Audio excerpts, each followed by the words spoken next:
আসসালামু আলাইকুম। প্রিয় বন্ধু, কোনো সুন্দরী মেয়ে যদি কাউকে বলে চলো না আজকে রাতে তোমার সাথে একটু কথা বলি, তাহলে দেখবেন অধিকাংশ মানুষই ওই মেয়ের সাথে কথা বলার জন্য পাগল হয়ে মেয়ের কাছে চলে যাবে। ঠিক না? আমি বলছি আসল কথা, বাস্তবতা এমনটাই হয়। কিন্তু তোমার রব আল্লাহ, তিনি কিন্তু বলেছেন, বান্দা আসো না তোমার সাথে একটু কথা বলি। তো আল্লাহর সাথে কেমনভাবে কথা বলবেন? আল্লাহ তাআলার সাথে কথা বলার মাধ্যম হচ্ছে কোরআন তেলাওয়াত করা। কারণ কোরআন হচ্ছে কালামুল্লাহ, এটি হচ্ছে আল্লাহ তাআলার কালাম। এটা যখন আপনি পড়বেন তখন আল্লাহ তাআলার সাথে কথা বলা হবে। ভাই, একটা দুনিয়ার মেয়ের জন্য কথা বলার জন্য আপনি পাগল হয়ে যান।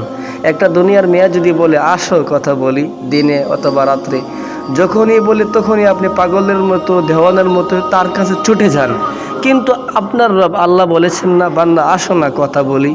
নামাজে আসো না, নামাজ পড়া মানেই তো আল্লাহর সাথে কথা বলা, কোরআন তেলাওয়াত করা মানেই তো আল্লাহর সাথে কথা বলা। তো আপনি কেন আল্লাহ তাআলার সাথে কথা বলছেন না? দুনিয়ার একটা তুচ্ছ মেয়ে, যার জন্য আপনি পাগল হয়ে এত রাত জাগতে পারেন, এত চিন্তিত, তাকে নিয়ে টেনশন করেন। আপনি কি আপনার রবের ভালোবাসা পাওয়ার জন্য কখনো চিন্তা করেছেন, টেনশন করেছেন? তাই প্রিয় ভাই, আসুন আমরা আল্লাহ তাআলার সাথে প্রেম করি, দুনিয়ার কোনো মেয়ের সাথে নয়।